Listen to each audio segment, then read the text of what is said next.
শহীদ president Ziaur রহমানের হাতে গড়া দল যে বিএনপি, এখন আর শহীদ জিয়ার যে প্রেসিডেন্টের যে দল, তার যে চিন্তা ছিল, সে আদর্শের বিএনপি এখন আর নাই।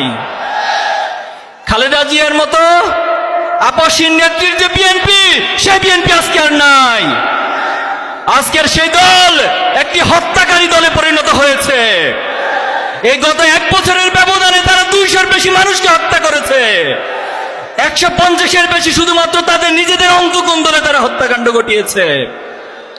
আজকে বাংলাদেশে হাসিনা গিয়েছে, আমরা ভেবেছি এই বাংলাদেশ চাঁদাবাজ মুক্ত হয়ে যাবে, এই বাংলাদেশে জুলুম থাকবে না, অন্যায় থাকবে না, দর্শন থাকবে না, টেন্ডারবাজি থাকবে না।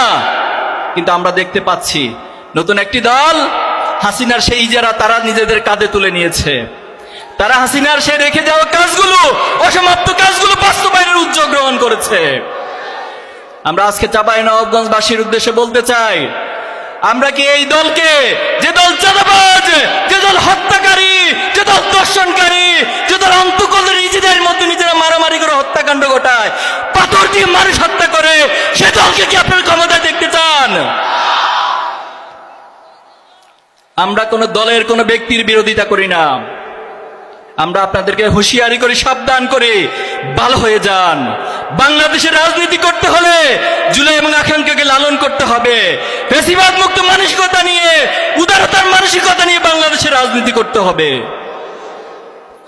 ইসলামী ছাত্র শিবির আপনাদের সকলের দোয়ায়, আমাদের মায়েদের বোনেরা আমাদের জন্য দোয়া করেছেন, রোজা রেখেছেন, নফল রোজা রেখেছেন।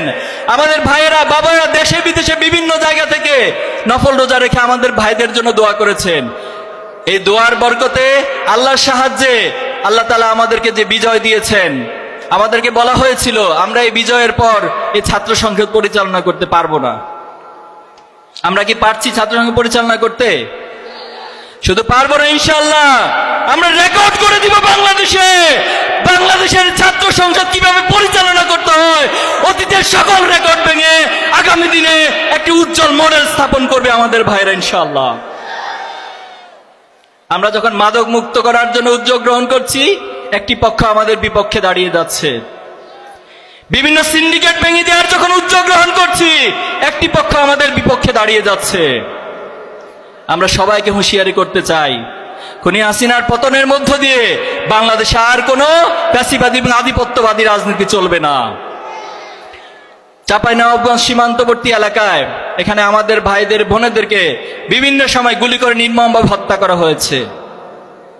আমাদের তথাকথিত বন্ধুরাষ্ট্র, তারা আমাদেরকে বন্ধুরাষ্ট্র পরিচয় দিয়ে এসেছে এতদিন। বন্ধুর পরিচয় দিয়ে দিয়ে তারা বারবার আমাদের বুকের মধ্যে ছুরিকাঘাত করেছে। তারা আমাদের দেশের সীমান্তে গুলি করে মানুষ হত্যা করে, আমাদের দেশের নদীগুলোকে বাদ দিয়ে খরা তৈরি করে, বন্যা তৈরি করে। তারা আমাদের দেশের শত শত মায়ের বুক খালি করা গণহত্যাকারী খুনি হাসিনাকে যে আশ্রয় দেয়, তারা কখনো আমাদের বন্ধু হতে পারে না। আমাদেরকে বিভিন্নভাবে ভয় দেখাতে আসেন। নিজেদের চিন্তা করুন, আমাদেরকে নিয়ে ভাববেন না।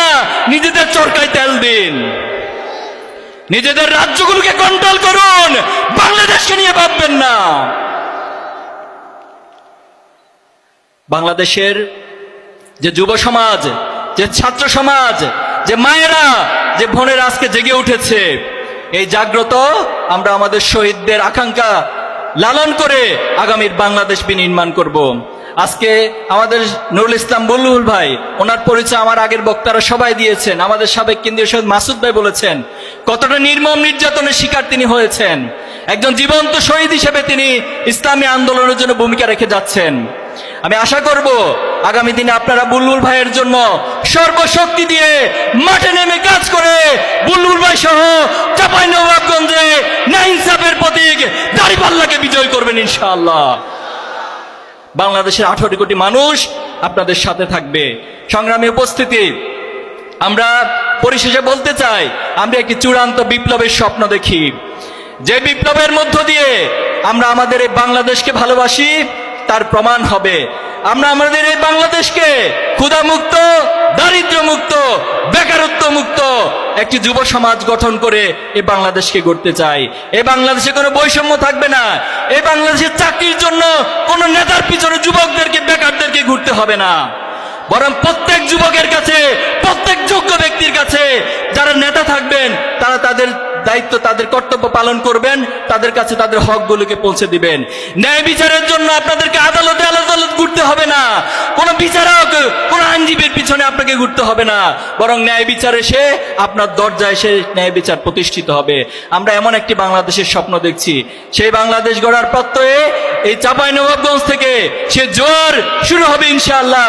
সে প্রত্যাশা ব্যক্ত করে আল্লাহর কাছে সাহায্য চেয়ে, আল্লাহ, মহান আল্লাহ আমাদেরকে সাহায্য করুক।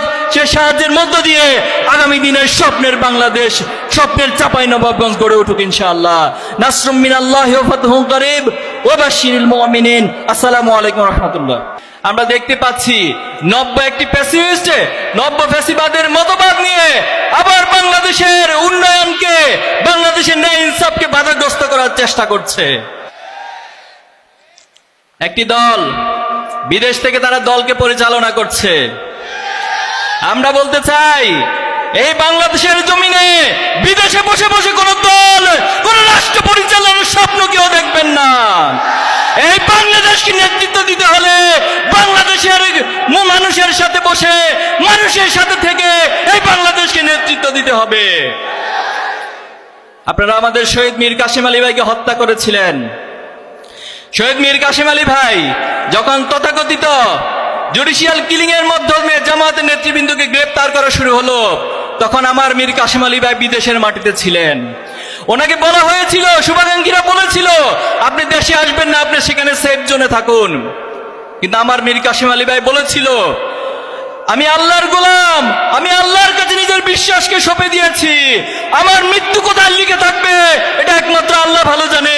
আমার মৃত্যু যদি বাংলাদেশে লিখা থাকে, কোন মানুষের সমর্থনে আমাকে বিদেশে আটকিয়ে রাখবে।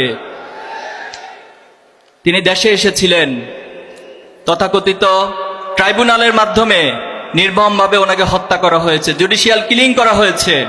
এবং সেই সময় তিনি ফাঁসির মঞ্চে দাঁড়িয়ে চিহ্ন দেখিয়ে গিয়েছেন, বিজয়ের চিহ্ন দেখিয়ে গিয়েছেন এই প্রজন্মকে।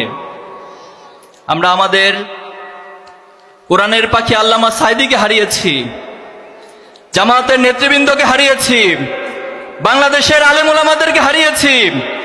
আমরা এই হারানোর মধ্য দিয়ে আমাদের শোককে শক্তিতে পরিণত করেছিলাম।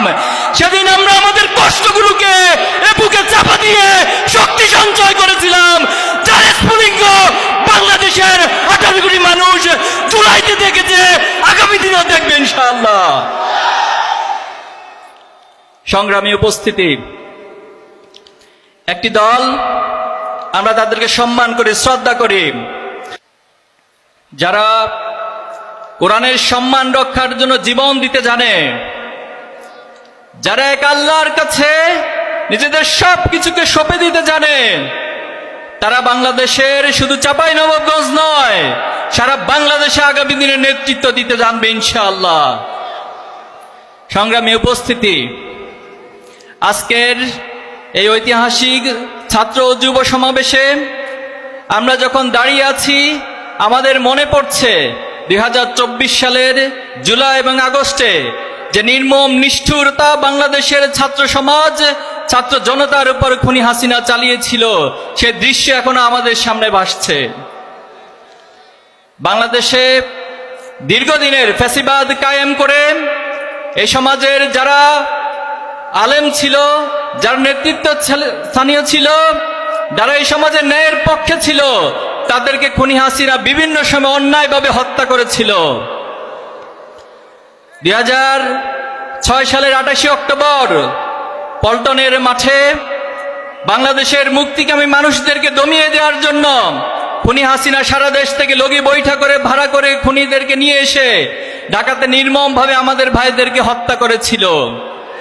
আমাদের ভাইদের লাশের উপর পৈশাচিক কায়দায় নৃত্য করেছিল খুনি হাসিনার দোসররা। আমরা দেখেছিলাম একটি পাতানো নির্বাচনের মধ্য দিয়ে হাসিনা ক্ষমতায় এসে বাংলাদেশের স্বাধীনতা সার্বভৌমত্বকে স্তম্ভিত করে দেওয়ার জন্য আমাদের সবচেয়ে চৌকুশ সেনা অফিসারদেরকে হত্যা করেছিল। তারা আমাদের দেশ থেকে ইসলাম শূন্য করার জন্য শাপলা চত্বরে রাতের আধারে আলেম ওলামাদেরকে হত্যা করেছিল। বাংলাদেশের প্রতিটি মুক্তিকামী মানুষদেরকে যারা এই সরকারের অন্যায়ের বিরুদ্ধে কথা বলেছিল, সরকারের অন্যায়ের বিরুদ্ধে যারা অবস্থান গ্রহণ করেছিল, তাদেরকে গুম খুনের মাধ্যমে খুনি হাসিনা হত্যা করেছিল, গুম করেছিল, নির্যাতন করেছিল। কিন্তু সেই নির্যাতনের ধারাবাহিকতায় এই প্রজন্মের মধ্যে একটি জাগরণ তৈরি হয়েছিল। সেই জাগরণের প্রেক্ষিতে 2024-এর জুলাই এবং আগস্টে শুধুমাত্র ছাত্ররা নয়, ছাত্রদের পাশাপাশি আপামর ছাত্র জনতা, বাংলাদেশের সকল শ্রেণী পেশার মানুষ আবাবিল পাখির মতো খুনি হাসিনার ফ্যাসিবাদের বিরুদ্ধে দাঁড়িয়েছিল। আমরা দেখেছিলাম যখন ছাত্ররা আক্রান্ত হয়েছিল, ছাত্রদের অভিভাবক শিক্ষকরা মাঠে নেমেছিল। যখন আমাদের ভাইয়েরা আক্রান্ত হয়েছিল, আমাদের বোনেরা তখন ভাইদের পাশে এসে দাঁড়িয়েছিল। যখন সন্তানরা আক্রান্ত হয়েছিল তখন পিতারা, আমাদের মায়েরা তখন তাদের সাথে রাজপথে নেমে এসেছিল। সম্মিলিত সেই প্রয়াসের মধ্য দিয়ে খুনি হাসিনার পতন হয়েছে এবং খুনি হাসিনা তার পার্শ্ববর্তী রাষ্ট্রে পালিয়ে যেতে বাধ্য হয়েছে। সংগ্রামী উপস্থিতি, জুলাই এবং আগস্টের পর আমরা একটি নতুন বাংলাদেশের স্বপ্ন দেখছি। এই বাংলাদেশ ফ্যাসিবাদ মুক্ত, ন্যায় এবং ইনসাফের বাংলাদেশ প্রতিষ্ঠিত হবে। সেই স্বপ্ন, সেই অগ্রযাত্রা নিয়ে যখন আমরা সামনে এগিয়ে যাচ্ছি,